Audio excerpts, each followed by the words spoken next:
Muy bien, vamos a comenzar este tiempo de enseñanza el día de hoy. Te invito a que abras tu Biblia en Zacarías 9:9.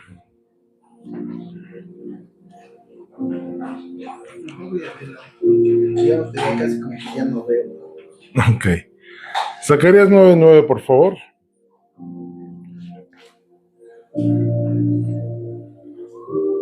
Dice la escritura: Alégrate mucho, hija de Sión, da voces de júbilo, hija de Jerusalén. He aquí tu rey vendrá a ti, justo y salvador, humilde, y cabalgando sobre un asno, sobre un pollino, hijo de asna. Y de Efraín destruiré los carros y los caballos de Jerusalén, y los arcos de guerra serán quebrados, y hablará paz a las naciones, y su señorío será de mar a mar, y desde el río hasta los fines de la tierra. Vamos a orar. Bendito Dios y Padre Celestial, damos gracias porque podemos estar reunidos en tu nombre. Gracias porque donde están dos, que en el cual tú eres el motivo y la razón, tú ahí estás. Gracias porque estás aquí ahora. Te rogamos, Espíritu Santo, que tú tomes el control de mis palabras, de mis pensamientos, lo que salga de mi boca, y todo sea para honra y gloria tuya, Padre eterno. Establecete tú aquí, toma tú el gobierno, la autoridad, y Padre, que nuestras mentes y nuestros corazones estén abiertos y dispuestos a recibir, y que esa palabra llegue a lo profundo de nuestro corazón y podamos conocerte más. En los méritos preciosos de nuestro Señor Jesús. Amén. Ese mismo pasaje en la Nueva Traducción Viviente dice, acuérdate que la Nueva Traducción Viviente es un lenguaje más sencillo, o más actual, más actual. Dice, alégrate, oh pueblo de Sión, grita de triunfo, oh pueblo de Jerusalén. Mira, tu rey viene hacia ti. Él es justo y victorioso, pero es humilde, montado en un burro, montado en una cría de una burra. Quitaré los carros de guerra de Israel y los caballos de guerra de Jerusalén. Destruiré todas las armas usadas en la batalla, y tu rey traerá paz a las naciones. Su reino se extenderá de mar en mar, y desde el río Éufrates hasta los confines de la tierra. La semana pasada hablamos sobre el libro de Ageo, y hoy toca Zacarías. Ya la próxima semana nos toca Malaquías. Terminamos toda esta serie que llevamos ya 38 libros con el día de hoy, 39 la próxima semana, hablando de cómo el Señor Jesús se manifiesta en toda la escritura, libro por libro. Y hoy vamos a hablar sobre el libro de Zacarías. ¿Qué destaca en Zacarías? Número uno, la protección y liderazgo del Mesías. Ahorita vamos a hablar un poquito al respecto del Mesías. Jesús es el Mesías protector que guía y defiende al pueblo. Él asegura seguridad y dirección espiritual. Esto es, el Mesías protege y guía a su pueblo. Y esto nos lleva a confiar en el Señor Jesús como nuestra protección en nuestras vidas. Y hablando de un poquito de... No se guardó. Bueno, hablando un poquito sobre el libro de Zacarías. Zacarías fue escrito entre el 520 y 485 antes de Cristo. Recordemos que la semana pasada hablábamos sobre Ageo, que es un libro, un profeta que fue post-exílico, o sea, después del exilio en Babilonia, cuando ya regresaron, y Zacarías es contemporáneo de Ageo directamente. Y este escrito va dirigido al pueblo de Israel, que había regresado. En el libro de Ageo vimos cómo fue una palabra más de arrepentimiento, de conversión y de buscar hacer lo que el Señor, por lo cual el Señor los había permitido regresar, que era la reconstrucción del templo y llevar una vida agradable ante Él. Y Zacarías viene a ser como una continuación. De hecho, él empezó a predicar aproximadamente 2 meses después de lo que escribió Ageo. Pero el mensaje de Zacarías va más en sentido de eventos futuros, hablando al mismo pueblo, decir, mira, termina de construir el templo, pero ¿por qué? Más bien no el pero, sino porque tu rey viene, porque hay una promesa no solamente eterna. De hecho, el libro de Zacarías es un libro muy profético en el Antiguo Testamento. De hecho, detrás de Isaías, Malaquías, Zacarías es el libro que más habla sobre el Mesías. ¿Y quién es el Mesías? En el Antiguo Testamento, Mesías venía, que es Hamashiach, venía a ser el término que se utilizaba para el ungido, para el escogido que tenía la bendición de Dios. Podía ser reyes, podía ser sacerdotes, pero venía con esa investidura del Señor, ¿no? Como apartado, que es el término correspondiente a Cristo. Cristo no es un nombre, es un título que es como Mesías en el Antiguo Testamento. Cristo es el término en el Nuevo Testamento, que es el ungido, el apartado, el que fue llamado. Cristo no es un nombre. El nombre del Señor Jesús es Yeshua en el Antiguo en el hebreo. Ese es el nombre, Yeshua. Recordemos, eso ya lo expliqué, pero lo vuelvo a reiterar.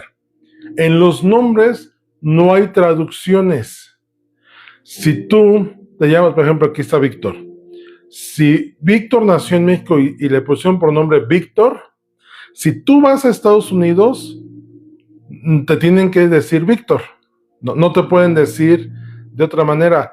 Si fueras a Rusia, y en Rusia hay un nombre, por ejemplo, allá es Víctor con K, aunque allá se escriba con K, tu nombre lo tendrían que poner con C, ¿no? Porque tu nombre de pila es de aquí.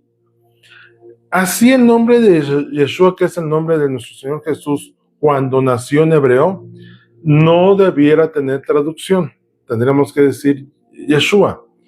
A lo largo de tantos años, el término utilizado o es que ni siquiera es traducción, es el nombre idiomáticamente actualizado o ajustado. Esto es Jesús.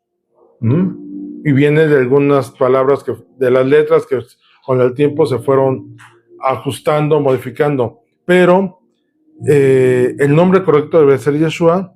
Jesús no lo veo mal, no diría que está mal dicho. De hecho, en ese nombre, todos hemos llegado a la salvación. Cuando nos compartieron, arrepiéntete y pídele al Señor Jesús, siempre fue esa es la palabra. Yeshua, teniendo cuidado, no es que judaicemos, sino es su nombre, ¿ok? Si tú le quieres decir Jesús, está bien, pero tienes que saber y tener presente que Yeshua es su nombre de nacimiento, ¿no?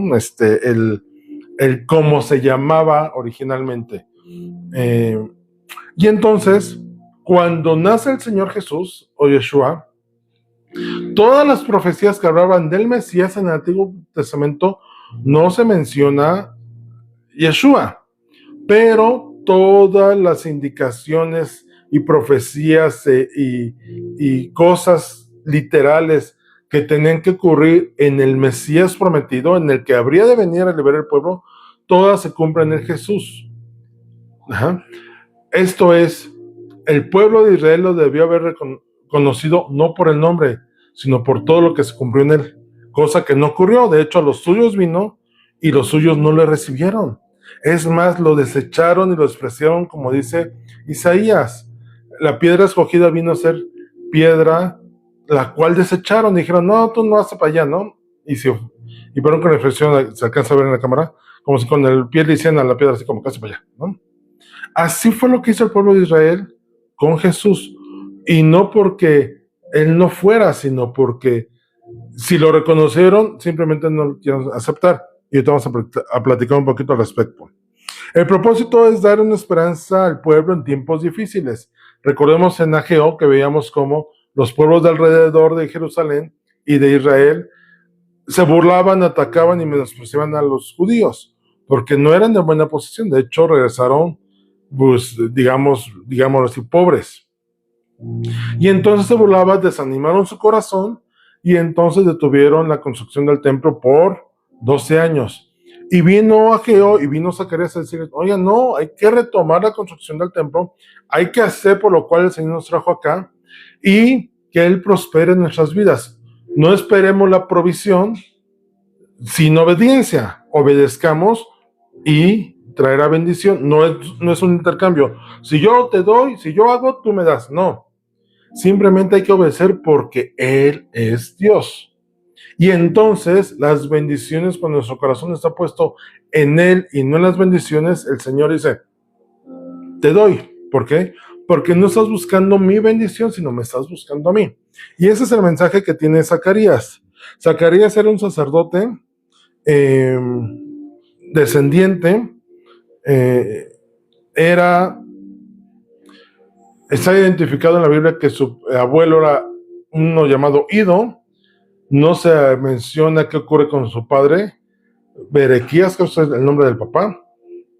Hace suponer que murió al tiempo porque se menciona de Zacarías como hijo de Ido. Esto es de su abuelo. Entonces se quiere hacer saber o entender que su padre murió antes de tiempo y que la sucesión sacerdotal vino sobre Zacarías.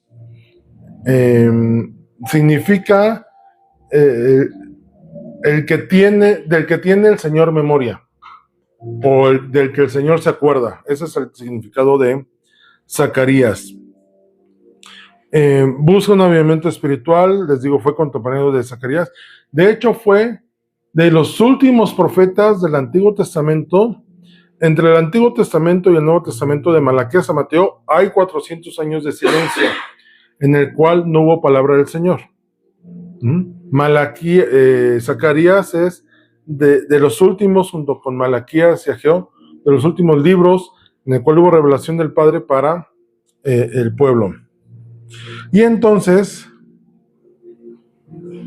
vamos ahora sí a Zacarías nuevamente, Zacarías 9. Estoy preocupado porque veo algunas anotaciones y me hace pensar que no guardé el archivo. Creo que está completo. Ok. Vamos a Malaquías, a nuestro texto base, ya habiéndote hablado del contexto. Entonces, Malaquías, en este verso 9, le dice al pueblo de Israel, oye, alégrate mucho, hija de Sión, da voces de júbilo, hija de Jerusalén. He aquí tu rey vendrá a ti, justo y salvador, humilde, y cabalgando sobre un asno y sobre un pollino, hijos de asna. Y quiero centrarnos primero en esto. Dice, he aquí tu rey vendrá a ti. Y está hablando en tiempo futuro. Esto es una profecía. De hecho, Zacarías habla, algo que te voy a decir. Zacarías habla mucho. De hecho, es un libro escatológico porque habla de los sucesos finales que vendrán descritos en parte de Daniel y sobre todo en Apocalipsis. Zacarías habla de eventos futuros escatológicos. Y cuando dice, tu rey vendrá a ti, está hablando del futuro. De hecho, eso se cumple cuando Jesús entra triunfante a Jerusalén, que le reconocen como rey, se cumple la profecía de Zacarías 9:9. Entonces, he aquí tu rey vendrá pronto. Recordemos esto, el pueblo de Israel esperaba un Mesías, un ungido, alguien que vendría a liberarlos. En los tiempos de Jesús estaban bajo la opresión romana y todos esperaban un militar, un gobernante que moviera las masas, que lo vieran como caudillo y que los guiara a esta parte de liberarlos. Y entonces cuando ven a Jesús entrar en un pollino humilde, los que esperaban un guerrero dijeron, no supieron reconocerlo, porque su pensamiento fue, tiene que venir a alguien a hacer guerra, y no fue así. Pero eso no significa que la profecía no se haya cumplido. Vamos a hacer un pequeño repaso de el Mesías profetizado. Vamos a Génesis 3:15. Desde la creación hubo la promesa del Mesías. Génesis 3:15 dice, y pondré enemistad entre ti y la mujer, entre tu simiente y la simiente suya. Esta te herirá en la cabeza y tú le herirás en el calcañar.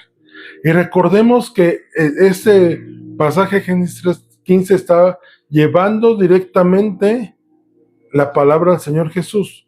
Tu serpiente, hablando de la serpiente antigua, que es Satanás, tú tendrás problema con la mujer. Y viene un contexto profético en el cual la mujer es la Virgen. Y toda referencia que hay sobre la mujer en el contexto profético se refiere a esta palabra profética de tu simiente y la suya estarán en pique. Ella te herirá en la cabeza y tú le herirás en el calcañar. Cuando Jesús venció a Satanás en la cruz del Calvario cumpliendo el plan divino, cuando dijo consumado es y expiró entregando el Espíritu, ahí hirió la cabeza de Satanás. Hay un canto de Ron Kenoly que dice que Satanás pensó que había ganado y hizo fiesta en los infiernos con sus demonios, ¿no? Y que estaban haciendo fiestas y de repente, en medio de la celebración, es una dramatización narrativa que hace Ron Kenoly, dice, y cuando tembló la tierra y se abrió la tumba, todos los demonios en la oscuridad temblaron de miedo porque Jesús se había levantado. Y digo, es una dramatización lo que dice, pero no creo que alejado de la realidad. Y entonces la piedra se mueve y Jesús sale resucitado. Ahí se cumple la promesa profética que venía sobre el Mesías nuestro Señor. Salmo 110:1 dice, Jehová dijo a mi Señor, siéntate a mi diestra hasta que ponga a tus enemigos por estrado de tus pies. ¿Quién es el que se sienta a la diestra del Padre? Dice, Jehová dijo a mi Señor. Esto es Yahweh, el creador de todo, el eterno, el Padre celestial, dijo a mi Señor, y está hablando David, y esto es a mi Señor, al Señor Jesús. O sea que David conocía al Señor Jesús de una manera u otra, no sé si revelado como tal, no lo sabemos, pero David conoció al Señor Jesús, que dice que él escuchó cuando el Padre le dijo al Hijo, siéntate a mi diestra. Y eso de sentarse a su diestra no es que haya dos tronos en los cielos. Es un trono solo donde está sentado el Padre y dice, siéntate a mi diestra, no es al lado, sino en el contexto bíblico significa como si se sentara en su pierna, en el mismo trono, no hay dos tronos, es un solo trono. Y el Padre habla sobre el Mesías, sobre su Hijo. Miqueas 5:2.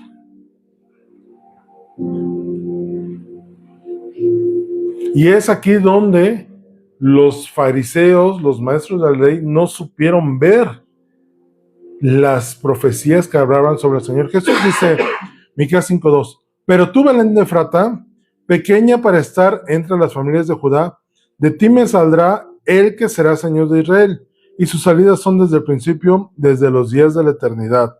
Y cuando tú lees en Mateo, cuando llegan los magos de Oriente ante Herodes, que Herodes dice, oigan, fariseos, ¿cómo que van a hacer un rey? A ver, investiguen el asunto. Y los maestros de la ley le dicen, oye, sí está escrito, tú, Belén de Efrata, no eres la más pequeña entre todas las tribus, porque de ti saldrá el que vendría a darnos libertad.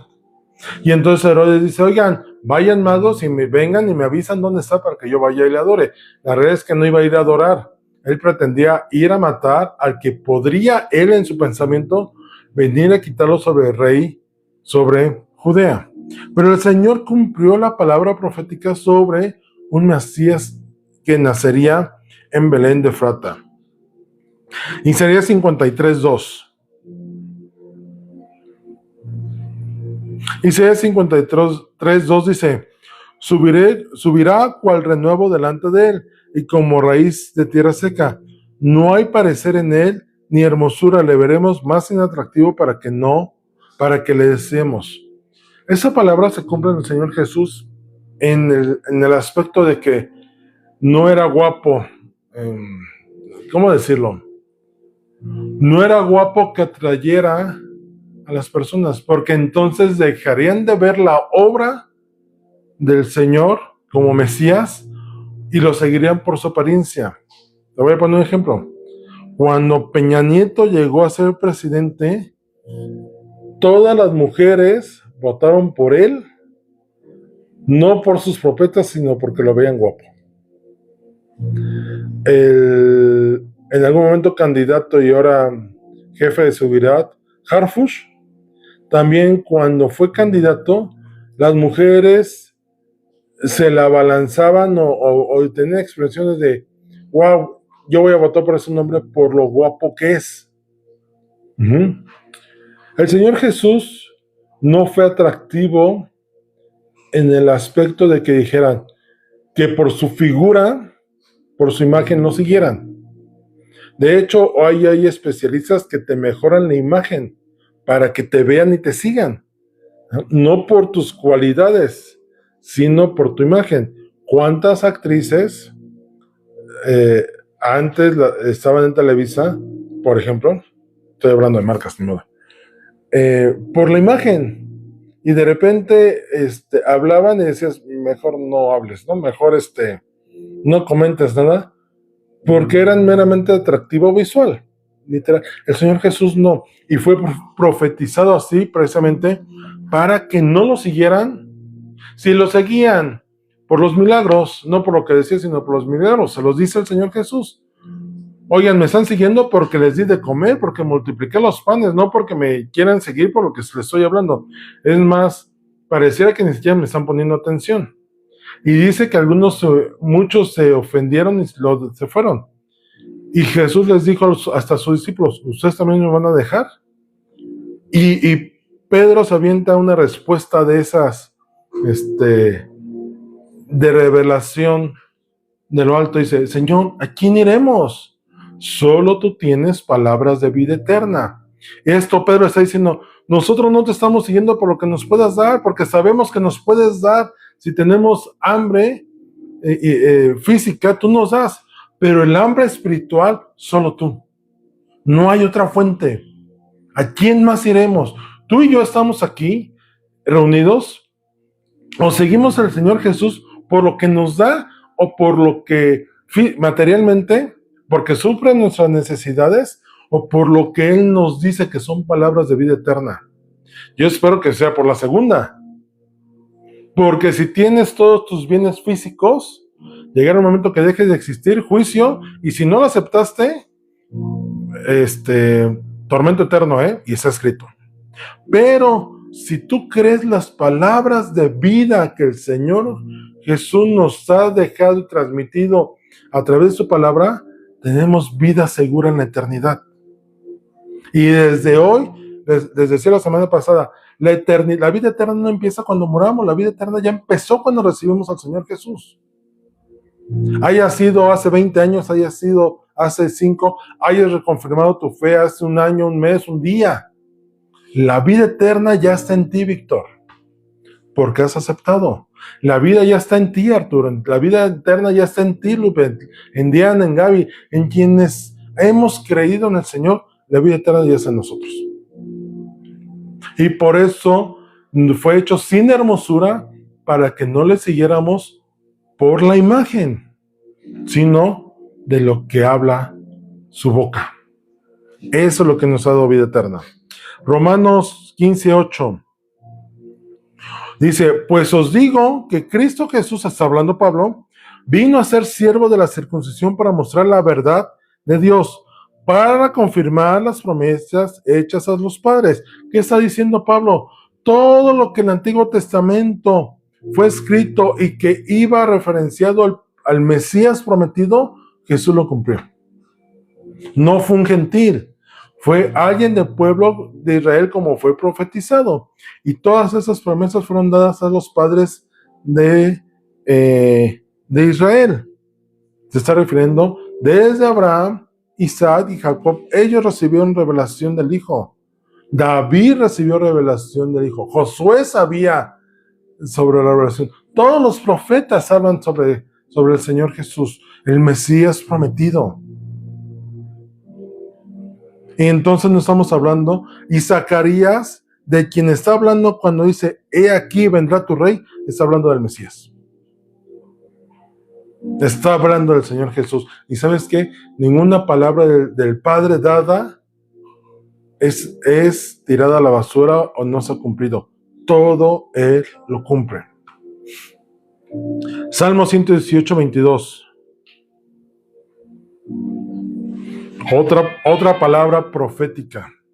Dice, la piedra que desecharon los edificadores ha venido a ser cabeza de ángulo. El fundamento en el cual tú y yo creemos, vivimos, existimos, somos y hacemos. ¿Y sabes qué? Fue desechado por el pueblo de Israel. Y dice, y esos que desecharon vienen a ser cabeza de ángulo. Y esa cabeza de ángulo es Cristo Jesús sobre la verdad que declaró Pedro. Tú eres el Cristo, el Hijo del Dios viviente.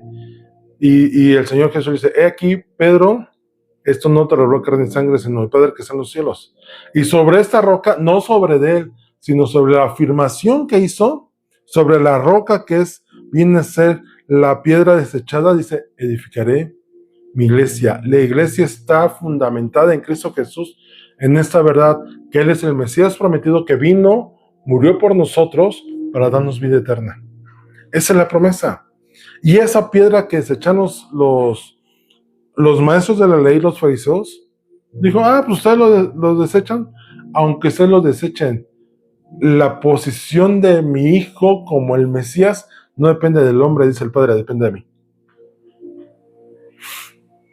Por último, cerrando ese contexto del Mesías prometido, Isaías 9:7, por favor. Dice, lo dilatado de su imperio y la paz no tendrán límite sobre el trono de David y sobre su reino, disponiéndolo y confirmándolo en juicio y en justicia desde ahora y para siempre. El celo de Jehová de los ejércitos hará esto. Y está hablando del reino eterno, del Mesías prometido que reinaría, que vendría en una primera venida y en la segunda eternamente. Ese es el Mesías prometido del cual toda la Escritura habla, del cual hemos estado hablando estas 38 semanas contando la de hoy, y que nos faltan 28 semanas más para terminar toda la Biblia libro por libro, estudiando sobre el Señor Jesús, cómo se manifiesta en la palabra. Y de ese Mesías es que está hablando Zacarías cuando dice, tu rey viene a ti. Palabra del Padre hablando. Israel, date cuenta, tu rey viene a ti, siendo poderoso, bien humilde. Y eso vamos a hablar ahora, sobre la humildad de Cristo, del Mesías. ¿Y por qué la humildad? Veamos.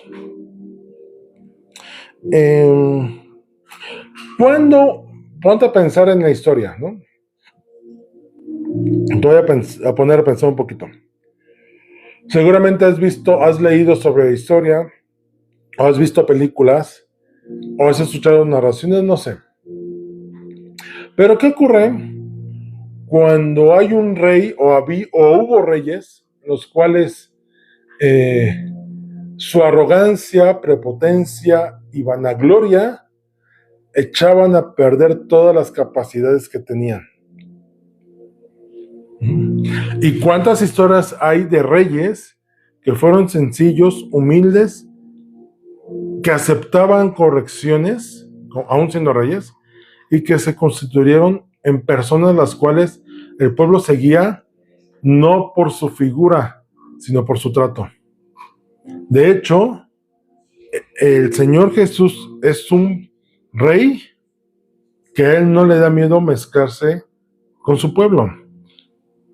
Dicen las historias que cuando Porfirio Díaz era presidente, él se salía a caminar en el centro histórico y la gente literalmente lo veía y le decía, señor presidente, buenas tardes, y Porfirio haciendo reverencia o diciendo, igualmente para usted, señor, ¿no? No mostraba Porfirio en eso una exaltación, sino era humilde, inclusive contestar el saludo. Hay una escena en la película La Hora Más Oscura donde habla sobre la entrada de Inglaterra a la Segunda Guerra Mundial con Churchill, si no mal recuerdo. Y él estaba en el gobierno, en el Senado, creo, y lo eligen para ser el primer ministro. Recordemos que en Inglaterra hay la monarquía y entonces no hay presidente, escogen un primer ministro. Y entonces lo escogen a él y tiene la dura carga de decidir si Inglaterra entra a la guerra o no entra a la guerra. Y la película cuenta cómo él, lo están esperando en una junta en su oficina y decide él salirse a caminar a la ciudad, en Londres, y se mete al metro. Y se sube a un vagón, imagínate tú en el vagón, imagínate a quien quieras famoso en el vagón, y él iba meditando sobre qué decisión tomar. Y entonces alguien en el vagón, oye, ¿es el presidente? ¿Es el primer ministro? Sí. Oye, sí es. Y se empieza a correr la voz. Entonces él ya no se puede ocultar y dice, sí, soy el primer ministro, ¿no? Y le empiezan a decir, estamos con usted, qué bueno que llegó a ser el primer ministro, y les dice, bueno, ya que están dándome muestras de apoyo, y tengo que tomar una decisión. ¿Inglaterra debe entrar a la guerra o no? ¿Ustedes qué dicen como pueblo? Y la gente le empieza a decir, sí, somos ingleses y ningún alemán va a venir a atacar nuestra isla. Y si vienen la vamos a defender y nuestros hijos la van a defender y no vamos a dejar que ellos tomen lo que es nuestro como territorio. Y entonces la historia de la película narra que en base a eso Churchill entonces toma la decisión de entrar a la guerra para defender la isla, porque el pueblo estaba dispuesto a sacrificarse por defender su lugar. El himno nacional mexicano dice, ¿no? Ese contexto de que hay un soldado en cada hijo que tenemos, ¿no? Hay de aquel que se atreva a querer invadir México porque nos vamos a defender, ¿no? Así sea ellos decían, así sea con palos o trinches, vamos a defender nuestro país, nuestra isla, dicen ellos. ¿Qué diferencia hay cuando alguien es humilde y se muestra altanero? Y el Señor Jesús, pudiendo manifestar toda su gloria, voy a ponerlo así, y tener el pretexto de ser soberbio, Él se manifestó humilde. Mira, Mateo 11:29.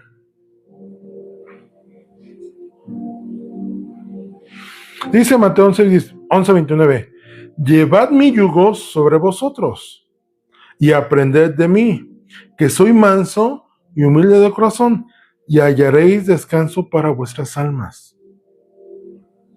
El Señor Jesús lo que está diciendo es, yo te quité, y lo vimos el viernes en soteriología, la expiación, Él quitó el pecado, dice, yo ya te quité la carga del pecado, yo ya hice otra palabra que se me va, propiciación. Él hizo la propiciación de pagar lo que era necesario delante del Padre para aceptar la ofrenda. Él quitó nuestra esclavitud y nos hizo justos delante del Padre. El Padre dice, la deuda está saldada para mí. Conmigo no tiene problema quien está libre, quien ya no tiene pecado.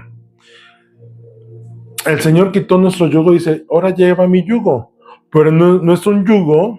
¿Sabes lo que es un yugo? Víctor, ¿sabes lo que es un yugo? Lo que llevan las vacas, bueno, sí, cuando van arando, les ponen para que no se muevan, sino los puedan controlar. El yugo que habían puesto los fariseos sobre el pueblo era demasiado pesado en cuanto a que tienes que hacer eso, tienes que hacer aquello, no puedes hacer aquí, no puedes ir allá. Y entonces el pueblo de Israel, en la parte de devoción hacia el Señor, decían, es que yo no puedo hacer nada, ¿no? Que si como fruta, porque como fruta, pero si no como, es pecado. Y si no como, había leyes así impuestas por los fariseos. Y dice el Señor, ya te quité ese yugo, ya, eres libre. Lleva mi yugo, que no es pesado. Es más, yo soy humilde, o sea, veme, aprende de mí. ¿Y sabes cuál es el yugo que el Señor puso sobre nosotros? Obediencia. Él era obediente al Padre y se aprende de mi obediencia y sujeción al Padre, para que tu yugo sea ligero. La ley del Señor, ya lo he comentado y vuelvo a reiterarlo, y si lo reitero es para que todo se alinee a la enseñanza. La ley del Señor no es pesada ni perjudicial para el hombre. El hombre, ¿por qué no la cumple? Porque no le gusta estar sujeto. Víctor, que es chofer operador, ¿no? Obviamente, me imagino, conoces el reglamento de tránsito. Cuando no lo cumples, ¿por qué es? ¿Por qué es malo para ti? No. Voy a poner un ejemplo, ¿no? Creo que ya la vuelta a la derecha ya no es continua. La ley, el reglamento dice que no puedes dar vuelta a la derecha continua, que tienes que esperar cuando te toque turno. Pero estamos ahí en el semáforo y dices, no hay nadie, no me voy a esperar, no llevo tiempo para esperarme, aunque esté en el reglamento, yo llevo prisa y estoy aquí, me voy a dar la vuelta. ¿Quién tiene el problema con la ley? ¿El reglamento o Víctor, que va manejando? Víctor, porque lleva prisa y su prisa choca con los estatutos del reglamento. La ley del Yahweh es igual. Él establece los mandamientos para tener vida. ¿Por qué cree que no está permitido la vuelta a la derecha? Para evitar un accidente. Es para eso. No es para que atorarte en el semáforo, sino para evitar que pueda estar tu vida en riesgo. ¿Por qué están los semáforos? Para que en un crucero pasen en orden y no vengan 2 a 100 kilómetros por hora y quieran pasar al mismo tiempo. ¿Y cuántos accidentes ha habido así? Que alguien se pasa al semáforo, va a alta velocidad y termina matando. Se escucha muy feo, pero bueno, así es. Al que iba bien, nada más porque se le ocurrió pasarse al semáforo. La ley del Señor no es para castigo, es para vida nuestra. Que nuestros deseos, pasiones y mente desordenada nos hagan confrontar contra la ley, no implica que la ley sea mala para nosotros en cuanto a cumplirla para con Él. Entonces, dice Mateo 20:28, como el Hijo del Hombre no vino para ser servido, sino para servir y para dar su vida en rescate de muchos. El Señor, siendo embestido de glorias, rodeado de majestad, un trono altísimo, resplandeciente su trono, los ángeles dándole adoración, dejó todo para venir a servir. Se hizo humilde, creo que te vamos a ver en Filipenses, y así les enseñó a sus discípulos, Lucas 22:27. Porque ¿cuál es mayor, el que se sienta a la mesa o el que sirve? No es el que se sienta a la mesa, mas yo soy entre vosotros como el que sirve. El Señor bien se pudo haber, vengan a mí y yo aquí les enseño. Si quieres aprender, tú ven aquí. No, el Señor iba buscando a la gente para predicarles las buenas nuevas del Evangelio de Salvación, decirles el reino del Señor está aquí, ya se ha acercado. Un ejemplo más de la humildad del Señor Jesús, mostrada físicamente. Juan 13:5. Dice, luego puso agua en un lebrillo y comenzó a lavar los pies de los discípulos y a enjuagarlos con la toalla que estaba ceñido. ¿Cuándo has visto al dueño del negocio estar limpiando las mesas? O sirviéndole a sus sirvientes. Hay una escena en Historias Cruzadas en la cual la dueña de la casa es en el tiempo en el cual los negros eran despreciados, ¿no? Los de piel negra. Y entonces era la costumbre que ellos preparaban la comida como sirvientes, le servían a los señores de la casa y ellos se iban a comer a una mesita escondida a la cocina, que nadie los viera. Pero la opulencia en la mesa grande. Y hay una escena hacia el final en que el matrimonio prepara toda una comida, invitan a la sirvienta a que se sienta a la mesa a comer con ellos y la aceptan como igual. Eso cualquiera lo diría y dirá, ¿están locos? ¿Cómo crees? Pues para eso son tus sirvientes. ¿Por qué tendrías que tú servirles?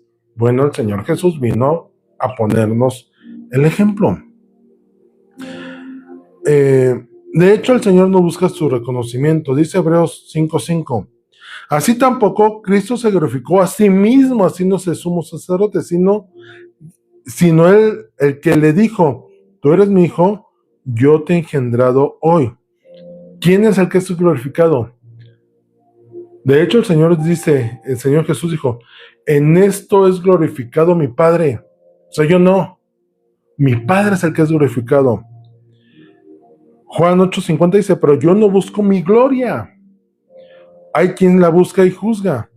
Pero yo no vengo a que me reconozcan, a que yo me pare el cuello y diga, yo lo hice.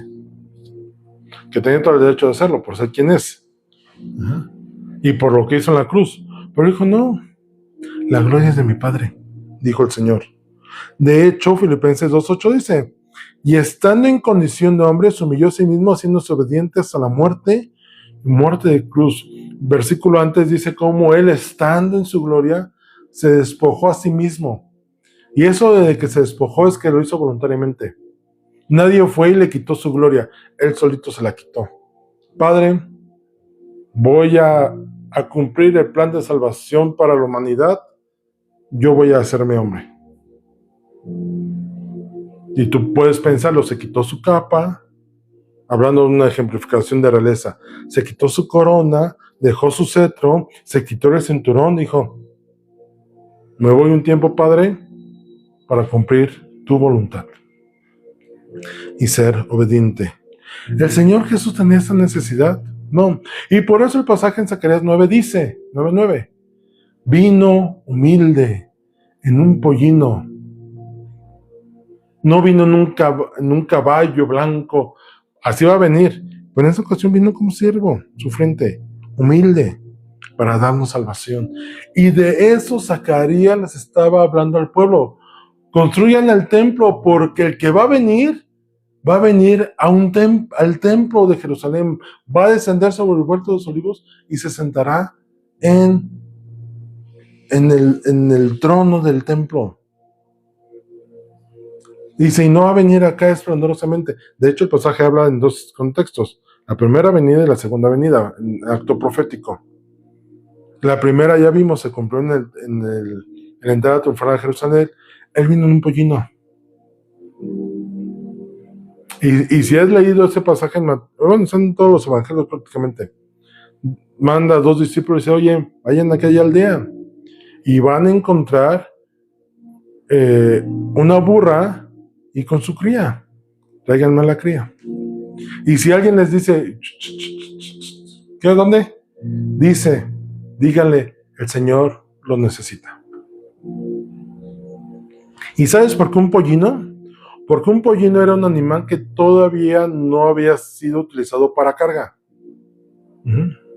Esto es, vamos a llamarlo así, estaba puro el animalito. El Señor Jesús tenía que entrar en un animal digno, no de su posición, sino de quién era. Si hubiera sido por posición, hubiera entrado en un caballo, en un elefante, no sé, en el papamóvil prestado, porque el papamóvil pues resulta que hasta tiene cristales antibalas y es un auto contra explosiones. No entró así. No entró en opulencia, entró humilde. Si has entendido de qué Mesías estamos hablando, que es Jesús encarnado, digo, el Padre encarnado en Jesús, corrijo, es el Padre encarnado en Jesús, ¿no crees que hay motivo de celebración y de gozo? Porque no vino a nuestra vida cualquier persona, no entró en nuestro corazón cualquier tipo, ¿no? O cualquier maestro, o cualquier personaje. Entró el mismo Señor de gloria que vino humilde a sacrificarse en la cruz del Calvario. Y de eso Zacarías estaba hablando. Hagan la obra, porque la esperanza venidera lo amerita. A lo mejor no vamos a verlo, ¿ah? Pero sí vamos a vivir en esa promesa. De hecho, les digo, pues son 475 años, digo, sí, como 500 años antes de. Y dice, gózate o regocíjate. Vamos a Salmo 5:11. ¿Qué es regocijarse? Le digo que no sé qué pasó y algunas notas no se guardaron. Pero regocijarse es tener gozo sobre el gozo. Esta sensación de bienestar que produce un momento de manifestación extrema de alegría y gozo. Esto es que nos sentimos satisfechos que hasta sonrimos. Regocijarse es tener gozo en el gozo. ¿Tú has visto a las personas que dicen, sucede algo bueno? Y, oye, ¿cómo viste esto? No, pues muy bien, ¿no? Oye, alégrate conmigo, ¿no? Al menos dile a tu cara que se goce o que sonría. El regocijarse es gozarse en el gozo. O sea, estás bien y todavía te manifiestas más. Y el pueblo de Israel en este tiempo había dicho, ¿y por qué nos habríamos de gozar si no tenemos motivos de gozarnos? Ve, el templo está incompleto, los vecinos son, se la pasan molestándonos. Es más, hasta nuestros viejos que vieron el templo anterior, lo vimos la semana pasada en Ageo, hasta nuestros templos dicen, aunque se esfuerzan, el templo que hizo Salomón, ese sí estaba padrísimo. Ustedes ni oro lo han metido. Gocémonos aún en los momentos difíciles. Porque el Señor ya vino a nuestras vidas. Esto que tenemos aquí es temporal. Piensa en lo eterno. Dice el Salmo 5:11, pero alégrense todos los que confían en ti. ¿Tú confías en el Señor? Entonces, ¿tienes que gozarte o no? ¿Alegrarte o no? Sí, de hecho se manifiesta con un mandamiento. Dice, den voces de júbilo para siempre, porque tú los defiendes. En ti se regocijan los que aman tu nombre. Ya después habrá oportunidad de meternos a una serie sobre la alabanza y adoración y todas esas manifestaciones. Dice, pero regocíjense en ti los que aman tu nombre. Y tiene sentido. ¿Todos se pueden gozar en el Señor? Al converso no, porque no conoce a Dios. Dice, ¿todos aman el nombre del Señor? No. De hecho hay gente que lo desprecia, pero sí quiere que el Señor le dé cosas buenas, pero lo desprecia. Dice, gócense los que aman tu nombre. ¿Tú amas al Señor? ¿Y sabes qué es lo más importante? El Señor no se fija en nuestra condición en cuanto a si estamos cojos, tuertos espiritualmente, si utilizamos... No. Simplemente si le amamos, tenemos el pretexto perfecto para estar gozosos, porque lo tenemos a Él. Salmo 32:11. Alegraos en Jehová y gozaos justos. ¿Quiénes son los justos? Los que hemos creído, los que hemos sido justificados por la obra del Señor Jesús en la cruz del Calvario. Dice, y cantad con júbilo todos vosotros los rectos de corazón. ¿Entiendes por qué ahora? Por eso digo, ya habrá alguna oportunidad de compartir de esta área de alabanza y de oración, las manifestaciones. Ya lo hicimos en una prédica hace mucho tiempo, pero fue muy condensado. Pero dice, todos los justos, alegraos, alégrense en el Señor. Dice la gente, oye, es que yo no me acerco al Señor porque, pues mira, tu vida sigue igual. Padeces lo mismo que yo, tienes hambre igual que yo, estás sin dinero igual que yo. Sí, pero hay una gran diferencia. Yo confío en el Señor y eso me permite afrontar las mismas circunstancias que tú, pero yo en paz y en confianza. Y tú lo afrontas en preocupación y angustia. Esa es la pequeña gran diferencia. Porque la Escritura no nos promete una vida sin problemas. Nos promete que Él estaría con nosotros siempre. Y entonces las circunstancias cambian. Es que a ti te dejó tu esposo, tu esposa, a ti también. Ajá.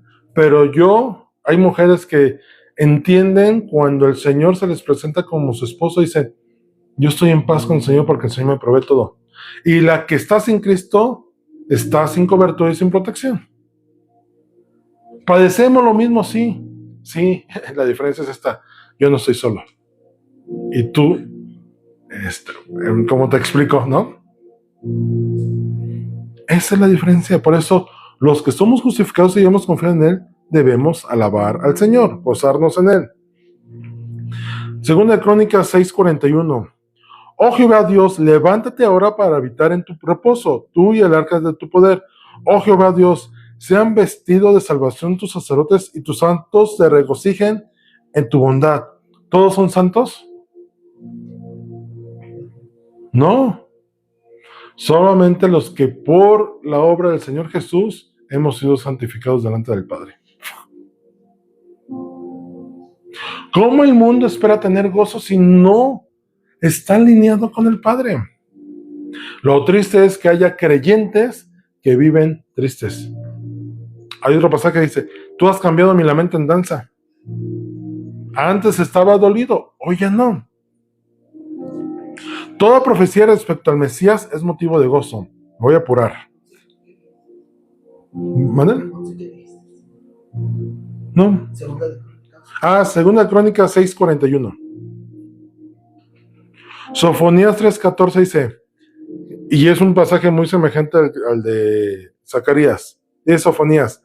Canta, oh hija de Sión, da voces de júbilo, oh Israel, gózate y regocíjate de todo tu corazón, hija de Jerusalén. ¿Sabes qué? Nosotros no tendríamos por qué tener pretexto de estar tristes. Sí, padecemos como humanos, y el Señor entiende, pero nuestro gozo está en Él. Dice el profeta, el gozo del Señor es mi fortaleza. O sea, lo que yo me gozo en el Señor me permite estar firme ante las circunstancias. Ese tema, cuando terminemos esto, yo creo que entraremos a una serie hablando al respecto de todo esto de gozo, alegría, circunstancias, porque sí, cuando. Apocalipsis 19:7 dice, gocémonos y alegrémonos y démosle gloria, porque han llegado las bodas del Cordero y su esposa se ha preparado. ¿Recuerdas este canto? Y a su esposa se le ha concedido que se vista de lino fino, lino limpio y resplandeciente, para recibir al Rey. Me gozaré, me alegraré y cantaré al Señor. ¿Por qué? Porque han llegado las bodas del Cordero. Si tú estás en las bodas es porque ya fuiste llevado. Ya tienes eternidad. Porque ya fuiste justificado y santificado en Él. Romanos 12:15. Gozaos con los que se gozan, llorad con los que lloran. Dice Pablo en el Nuevo Testamento. Filipenses 4:4. Regocijaos en el Señor siempre. Otra vez digo, regocijaos. ¿Y sabes cuándo escribió Pablo esto a los filipenses? Cuando estaba en la cárcel.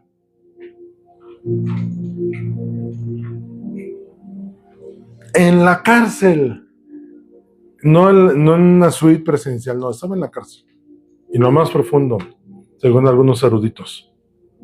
Y ahí les dice, regocijaos. Y otra vez digo, regocijaos. ¿Pablo hablaba al aire? No, lo hablaba porque él lo vivía. Primera Tesalonicenses 5:16. Estad siempre gozosos. ¿Por qué? Porque viene tu Rey. Y en ese contexto del Nuevo Testamento, porque el Señor ya está en ti. Ya fuiste acepto delante de Él. Por su gracia, ya fuiste salvado. Y si no sabes gozarte ahorita, tienes un problema porque es algo de eternidad.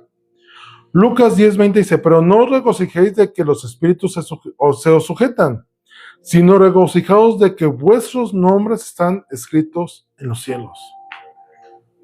Te digo, cuando ya estemos allá, dice, no, ya no habrá llanto ni dolor, no habrá condenación ni muerte ni maldición. O sea, no habrá pretexto para estar triste. Y por eso Pablo insta, está siempre gozosos, vete entrenando para la eternidad. No importa las circunstancias, vuelvo a repetir, Pablo escribió Filipenses en la cárcel.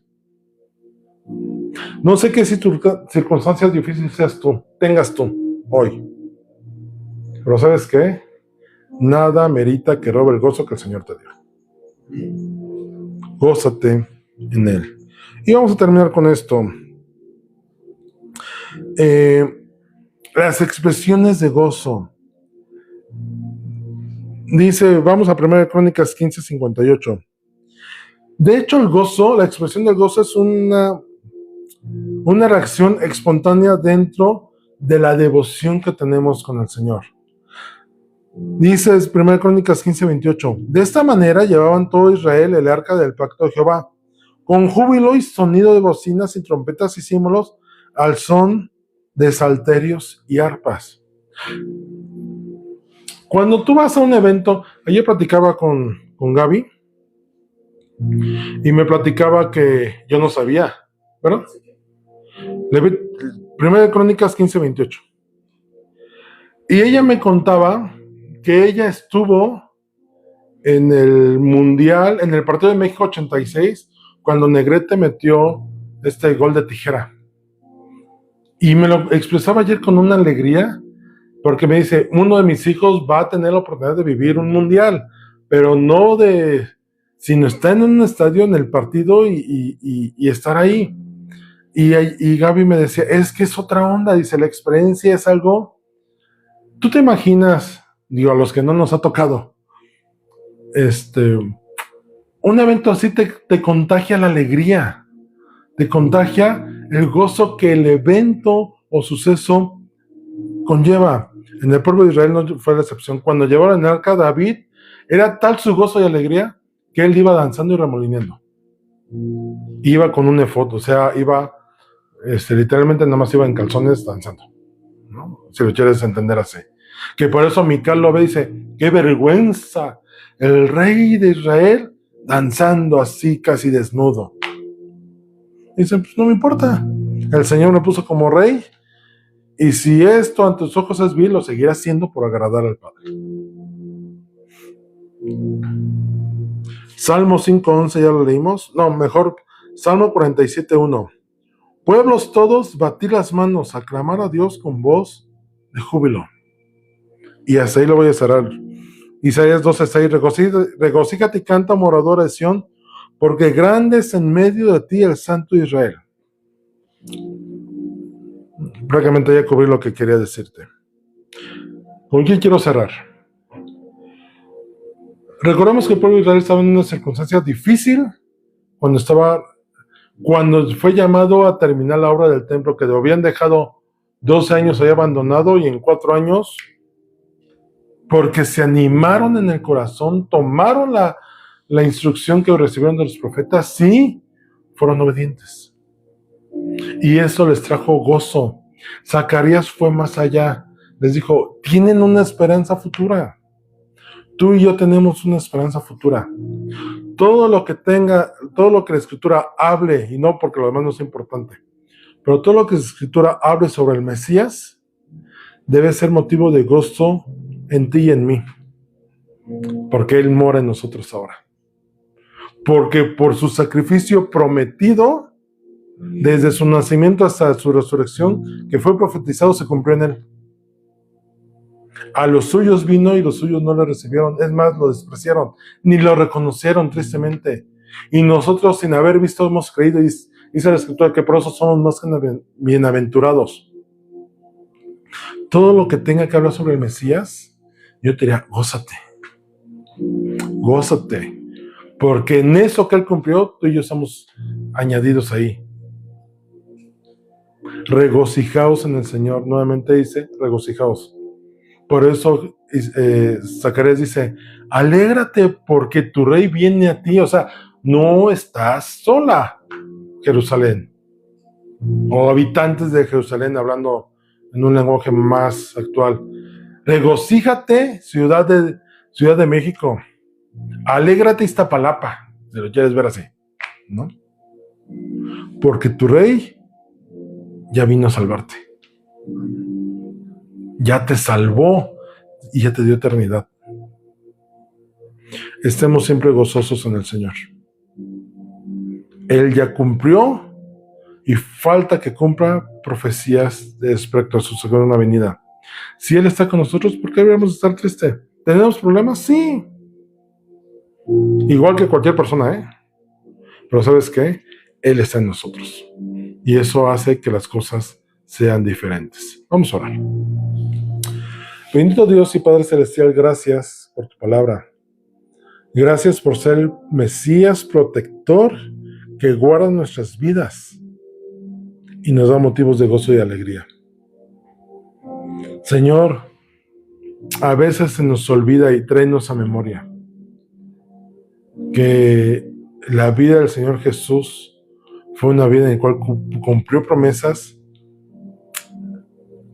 al 100%, siendo el Mesías prometido, del quien hablaban los profetas y los padres, y la ley se cumplió en el Señor Jesús.